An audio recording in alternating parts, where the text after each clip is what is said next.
में आए, कहने लगे मेरी अम्मा मेहरबानी कर दे, बेटा तेरे दरवाजे में सवाल करने आया है, खाली ना भेजना। अम्मा ने कहा बेटा मांग, क्या मांगता है? कहा अम्मा मैंने सुना वो चारपाई आपके पास है, जिस चारपाई पर मेरे महबूब इमामुल अंबिया की वफात हुई और चारपाई पर रखा गया, फिर हजरत अबू बकर को भी उसी चारपाई पर मैयत के तौर पे रखा गया और हजरत उमर को भी उसी चारपाई पे रखा गया। अम्मा मैं मुल्क शाम से सफर करके आया हूं, मेहरबानी कर दीजिए मुझसे दुनिया ले लीजिए, वो अमीर मुआविया को वो चारपाई दे दीजिए जिस पर मेरे आका की मैयत मुबारक को कंधा दिया गया था। मेरी अम्मा आयशा ने फरमाया जा मेरा बेटा अमीर मुआविया ले जा चारपाई, ले जा चारपाई। हजरत अमीर मुआविया की मैयत को उसी चारपाई पर उठाया गया जिस चारपाई पर मेरे महबूब इमामुल अंबिया को उठाया गया था।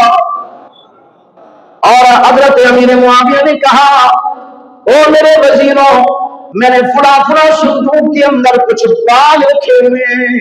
कौन से? 6 हिजरी में, सन 6 हिजरी में आका सल्लल्लाहु अलैहि वसल्लम उम्रा क़ज़ा के लिए गए और सहाबा किराम रज़ी अल्लाह तआला अन्हुम भी मेरे महबूब के साथ, हजरत अबू बकर, हजरत उमर, हजरत उस्मान, हजरत अली, बड़े बड़े सहाबा साथ हैं।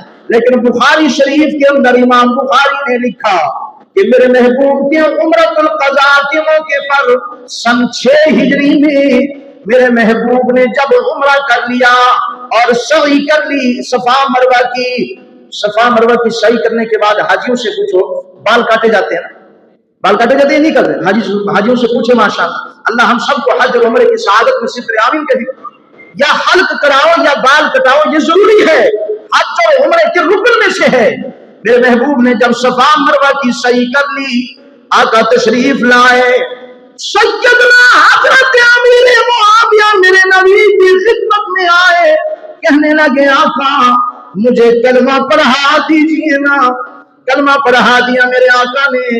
फिर हजरत इब्ने अब्बास रावी हैं, हजरत अब्बास रावी कहते हैं कि मेरे महबूब की जुल्फे काटने वाले हजरत अमीर मुआविया थे।